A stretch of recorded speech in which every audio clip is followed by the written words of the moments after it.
इधर श्री विश्वामित्र जी महाराज ये गाधी राजा के पुत्र हैं, किंतु उन्होंने तप के बल पर ब्रह्मर्षि पद का अर्जन किया।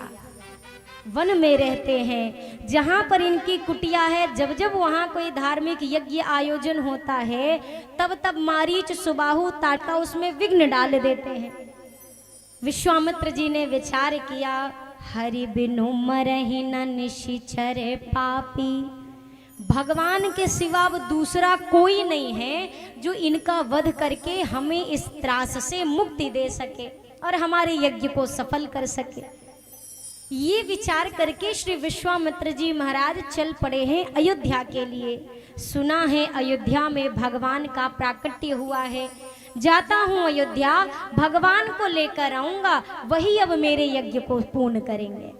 विश्वामित्र जी अयोध्या पहुंचे हैं। जैसे ही श्री दशरथ जी महाराज को सूचना मिली, श्री दशरथ जी महाराज विश्वामित्र जी को लेकर आए, अपने आसन पर उनको विराजमान किया। आज संत दर्शन से श्री दशरथ जी महाराज इतने हर्षित हैं, षोडशोपचार पूजन किया, तदोपरांत चारों भैया को बुलाया, प्रणाम किया। राम लक्ष्मण भरत शत्रुघ्न चारों भैया ने प्रणाम किया। जैसे ही विश्वामित्र जी महाराज ने राघव जी को देखा, उनकी निगाह जो राघव जी के मुख चंद्र पर अटकी सो अटकी ही रह गई, निगाह हटती ही नहीं है। श्री विश्वामित्र जी महाराज ने जब इतनी प्रेम भरी दृष्टि से राघव जी को निहारा, अगर आपके संतान को कोई आपसे ज्यादा प्यार करता हुआ दिखाई देना तो माता पिता का हृदय वैसे ही गर्व से और आनंद से भर जाता है। विश्वामित्र जी के इस स्नेह नेत्र को जब देखा दशरथ जी ने, आनंद से भर गए हैं। और इधर राघव जी जो मंद मंद मुस्कुराते हुए विश्वामित्र जी को प्रणाम करके खड़े हुए। विश्वामित्र जी महाराज थोड़ा आगे की सोचने लगे, राघव जी आप इतने सुंदर हैं, अकेले इतने सुंदर लग रहे हैं। मैं सोच रहा हूँ जब आपके बगल में जनक दुलारी जानकी खड़ी हो जाएंगी तो आहा क्या शोभा बनेगी। हो तेरी मंद मंद मुस्कनिया पे बलिहार राघव जी, बलिहार प्यारे जी, तेरी मंद मंद मुस्कनिया पे बलिहार राघव जी, बलिहार राघव जी, तेरी मंद मंद मुस्कनिया पे, तेरी मंद मंद मुस्कनिया पे बलिहार राघव जी, बलिहार प्यारे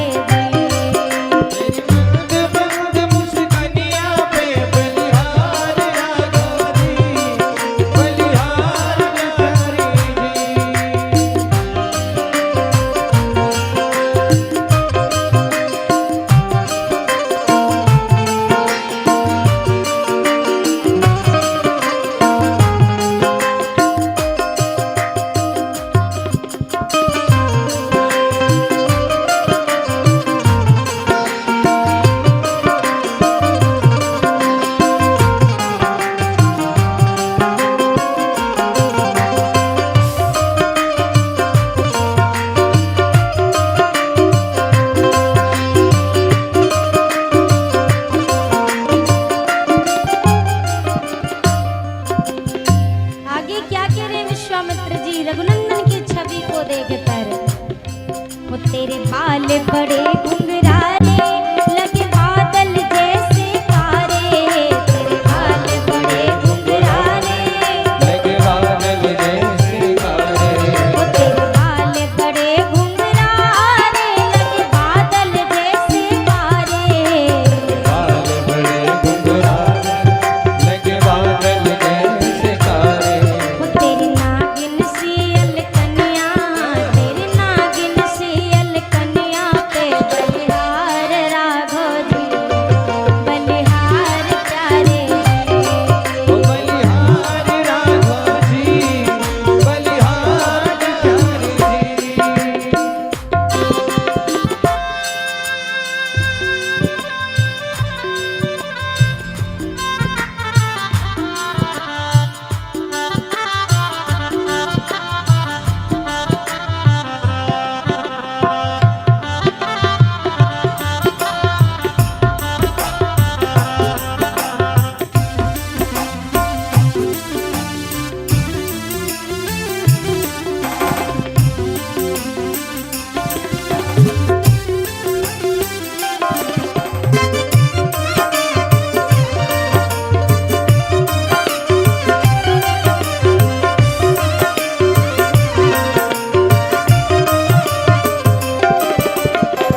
बलिहार राघव जी,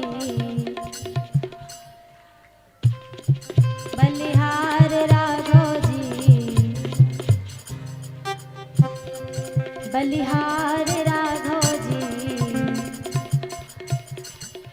दोनों हाथ ऊपर करिए, सब ऊपर करिए और लंबे ऊपर करिए। रपटे बलिहार राघव जी, बलिहार प्यारे जी, बलिहार राघव जी, बलिहार राघव जी। तेरी मंद मंद मुस्कनिया, तेरी मंद मंद मुस्कनिया पे बलिहार राघव जी, बलिहार राघव जी, बलिहार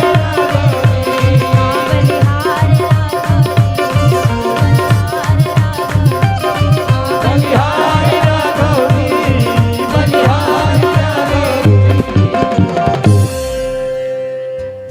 तेरे पायल की रुन झुनिया, तेरे पायल की रुन झुनिया पे बलिहार राघव जी, बलिहार प्यारे जी।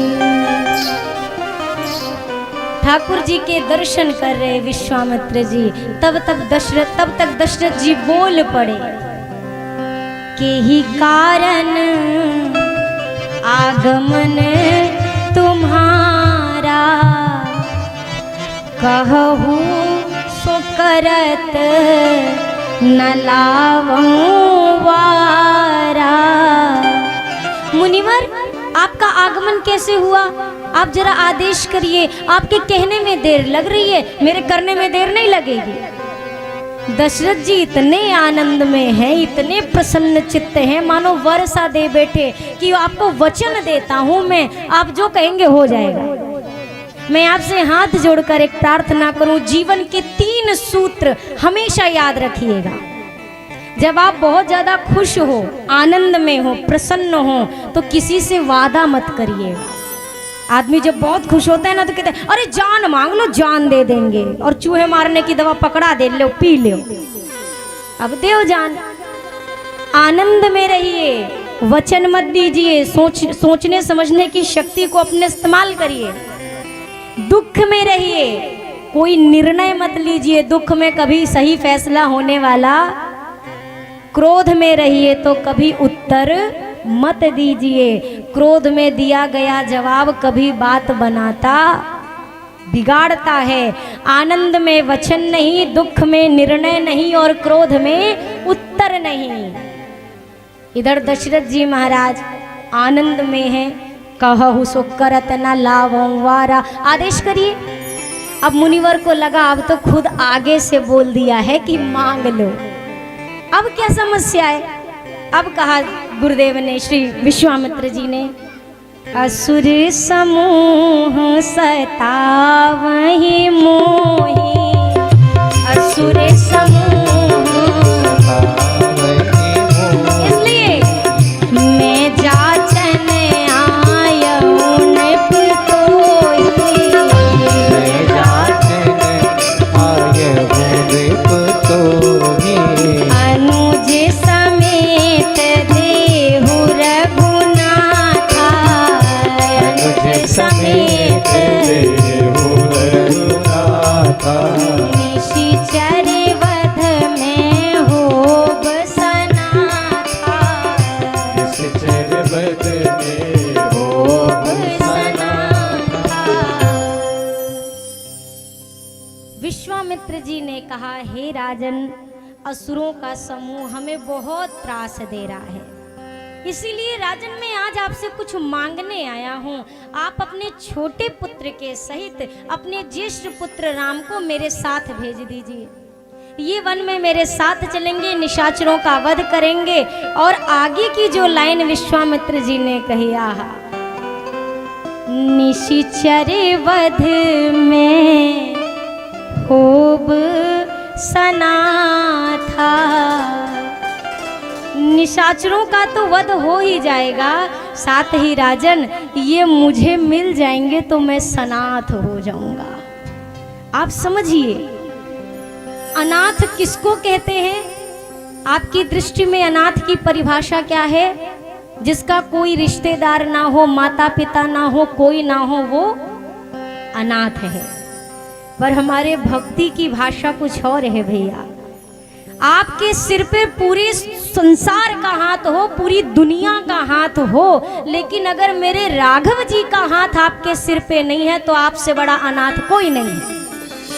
और आपका कोई नहीं है, ना माई, ना बाप, ना सगा, ना संबंधी, ना रिश्तेदार, ना कुटुंबी, कोई नहीं है। पर मेरे राघव जी का हाथ आपके सिर पे है भैया, यकीन मानो आपसे बड़ा सनाथ संसार में कोई नहीं। विश्वामित्र जी कह रहे हैं मैं सनाथ हो जाऊंगा। आगे एक प्रसंग आता है जहां बाली, अच्छा बाली के रिश्तेदार हैं कि नहीं है, जरा जोर से बोलिए। बाली का परिवार है कि नहीं है? तो क्या बाली जी अनाथ है? पत्नी है, पुत्र है, भाई है, इतना बड़ा राज्य है, और उसके बाद भी बाली को जब तारा ने रोका, महाराज मेरा मन करता है आज आप युद्ध पे ना जाओ। बाली ने क्या कहा? कह बाली सुनु भीरु प्रिय, समदर्शी रघुनाथ,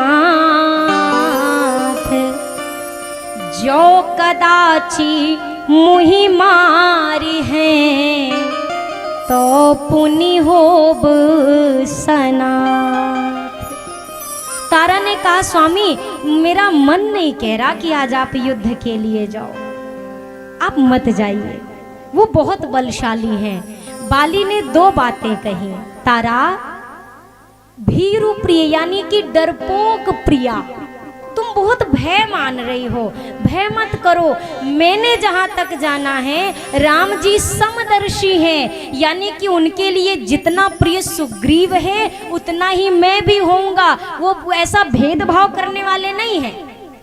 फिर भी तारा अगर लगता है तुम्हें कि आज मेरी मृत्यु हो जाएगी तो यकीन करो तारा मैं इसी दिन की तो प्रतीक्षा कर रहा हूं। अगर आज उन्होंने मेरा वध नहीं किया तो वो समदर्शी है, ये उनकी महिमा है। लेकिन अगर आज मैं मारा गया तो सत्य कहता हूँ तारा आज मैं सनाथ हो जाऊंगा। अगर राघव जी के बाणों से मरा कैसे सनाथ हो जाऊंगा? अरे कुछ भी हो भगवान से मेरा एक रिश्ता जुड़ जाएगा। संसार अगर कभी भी कोई चर्चा करेगा, कुछ ना कहे ये तो कहेगा कि बाली राम जी का शत्रु था। अरे शत्रु भी था तो किसका था? राम जी का था। मेरा संबंध तो जुड़ जाएगा किसी भी बहाने सही, और अगर भगवान से मेरा नाता जुड़ गया तो मैं सनाथ हो जाऊंगा।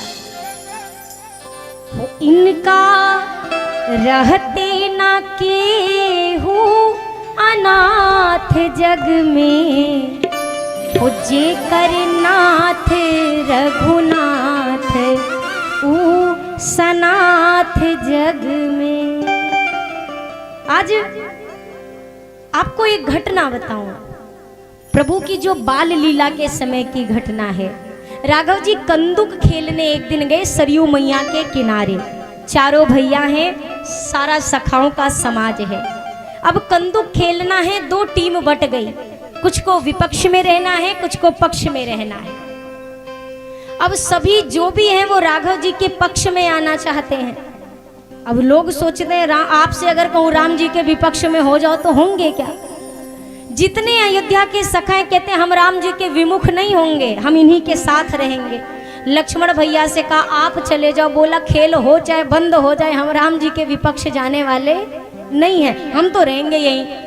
अब विपक्ष में कोई जाए ही ना तो खेल शुरू कैसे हो? मेरे राघव जी का मुख कमल कुम्हला गया थोड़ा सा कि आज खेलने की इच्छा थी, खेल ही नहीं हो रहा। भरत भैया ने जब मुखमंडल पर उदासी देखी, मौन ही मौन खड़े हुए और गए सामने के विपक्ष में जाकर रुक गए, विपक्ष में चले गए। अब पूछा गया अरे भरत भैया आपको नरक जाना पड़ जाएगा अगर राम जी के विरोध में खड़े होंगे तो। जो राम जी के विपक्ष जाए अरे भला उसका कल्याण होगा क्या? भरत जी ने कहा एक बार नहीं, अगर मुझे 1000 बार भी नरक जाना पड़े तो मंजूर है, पर मेरे भैया के खेल में कोई बाधा नहीं आनी चाहिए। और सुनो, तुम लोग पक्ष में राम जी के खड़े हो, तुम उतने फायदे में नहीं हो, मैं विपक्ष में हूँ, मैं ज्यादा फायदे में हूँ। लोगों ने कहा विपक्ष में आपको कौन सा फायदा मिल रहा है? भरत भैया ने कहा तुम लोग राम जी के पक्ष में खड़े हो, तुम मुझे देख रहे हो, मैं राघव के विपक्ष में खड़ा हूँ, मैं राम जी के दर्शन कर रहा हूँ, तो बोलो फायदे में कौन? खेल शुरू हो गया। अब कंदुक में गेंद के खेल में क्या होता है, एक इधर से पैर से मारता है, दूसरा उधर से मारता है, ये तो खेल है। राम जी ने चरणों से कंदुक पर गेंद पर प्रहार किया, गेंद लुढ़कती हुई भरत जी के पास गई। भरत भैया के चरणों के पास जैसे वो गेंद आई, भरत भैया ने दुगने वेग से लात मारी और गेंद लुढ़कती राम जी के पास गई। अब सखाओं ने कहा राम जी आप भी जोर से मारिए, आप भी तेज से गेंद फेंकिए। राम जी ने गेंद पे पैर मारा ही नहीं, गेंद जहां थी वहीं अपने चरणों के पास रख लिया।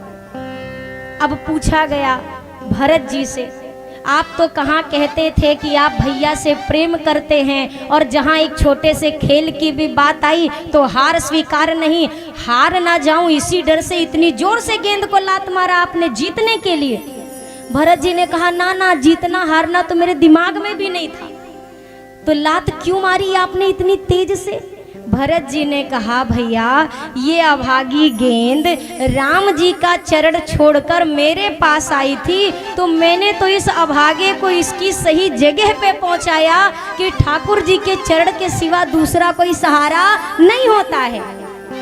सखाओं ने राम जी से कहा आपने क्यों गेंद पे नहीं मारा प्रभु, हम खेल हार गए। राघव जी ने कहा भैया खेल हारूं और चाहे 100 बार हारूं, लेकिन मेरा भरत जैसा संत जिसको मेरे चरण तक भेज देता है, मैं उसे कभी अपने से दूर करने वाला नहीं हूं। मेरे भरत ने भेजा इसको मेरे पास। खेल में भी कितना प्रेम है। आज विश्वामित्र जी कहते मैं सनाथ हो जाऊंगा अगर ये मुझे मिल जाए। अब दशरथ जी महाराज ने सुना ही राम जी को दे दो, भाव भंगिमा बदल गई दशरथ जी की। दशरथ जी ने कहा मुनिवर आपने मांगा तो, पर विचार के नहीं मांगा। आप अगर विचार करके मांगते तो आप ये नहीं कहते मुझसे कि राम को दे दो, आपने विचार करके नहीं मांगा। हे मुनिनाथ अरे चौथे पन पायो सुत चारी, चौथे पन पायो सुत चारी, विप्र वचन नहीं कहे विचारी, विप्र विचारी, सब सुत प्रिय मोहि प्राण की नाए, सब सुत प्रिय मोहि प्राण की नाए, राम देत नहीं बनई गोसाई, राम देत नहीं बनई गोसाई, मांगहु भूमि धेनु धन कोशा, मांगहु भूमि धेनु धन कोसा, सर्वस देहु आज सहरोषा, सर्वस देवो आज सहरोषा, देह प्राण के प्रिय कछु नाहि, प्राण ते प्रिय कछु नाहि, सो मुनि देउनि निषेक माहि, सो मुनि देहुनि निषेक माहि। दशरथ जी हाथ जोड़कर कहते हैं प्रभु आपने ना विचार के नहीं मांगा, चौथे पन की आयु में ना मुझे ये 4 पुत्र जैसे तैसे तो मिले हैं, अभी तो जी भर के देखा भी नहीं है। और प्रभु यद्यपि मेरे 4 पुत्र मुझे मेरे प्राणों से भी अधिक प्रिय हैं, उनमें भी अगर मैं राम की बात कहूँ ना नाथ, तो राम तो मेरे प्राणों के भी प्राण हैं। अगर ये चले गए ना, सत्य कहता हूँ भगवान, ये दशरथ जीवित ना रह सकेगा। मेरे प्राण ना रहेंगे, ये दान करते करते, ये दान करते करते, राघव को मैं न दूंगा। मैं राम को नहीं दे सकता, और कुछ चाहिए तो आप मांग लो। और दशरथ जी का आप दर्शन करिए। श्री दशरथ जी महाराज कहते हैं, प्रभु आपने 2 अक्षर का मेरा राम मुझसे मांगा है। नाथ, धन में भी 2 अक्षर हैं, आप 2 अक्षर का मेरा सर्वस्व धन ले लो। प्रभु प्राण में भी 2 अक्षर हैं, आप चाहो तो 2 अक्षर के मेरे प्राण ले लो। नाथ, भूमि में भी 2 अक्षर हैं, 2 अक्षर की जितनी भूमि चाहिए वो सब कुछ ले लो। प्रभु कोश में भी 2 अक्षर होते हैं, आप चाहे तो मेरा सर्वस्व कोश ले लो। आपको जो चाहिए ले लो नाथ, पर मेरे राम को आप मुझसे ना मांगो। आप सोचिए जरा, बोलिए सियावर रामचंद्र की। हाँ, इसीलिए हमने जयकारा लगाया। हमें पता था सब लोग हेरा गए। हेराना समझते हैं? खोना और हेराना अलग चीज है। हेराना क्या होता है? बताइए बताइए, क्या होता है हेराना? खोना मतलब तो जो दूर कहीं खोई हुई। हेराने का मतलब जैसे कभी कभी शायद आपके साथ हुआ हो, कई होते हैं ना कि चश्मा लगा लिया खोपड़ी पे और 1 घंटा ढूंढते हैं, मिल नहीं रहा है, मिल नहीं रहा है। इसको कहते हैं हेराना। जो पास में है फिर भी दिखाई, खोया होए तो फिर मिले, रूठा ले ही मनाए, पर मिला रहे पर ना मिले, ता पर कौन बसाए। कोई चीज मिल सकती है, रूठे हुए को मनाया जा सकता है, लेकिन जो पास में रहकर भी पास नहीं है उस पे कौन सा बस।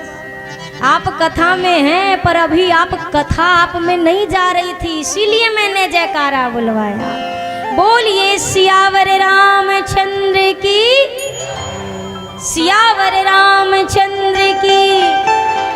हाँ, अब सुनिए, श्री दशरथ जी महाराज कहते हैं, प्रभु आप एक बार आदेश करो तो अपने प्राण दे दूं, पर राम को नहीं दे सकता।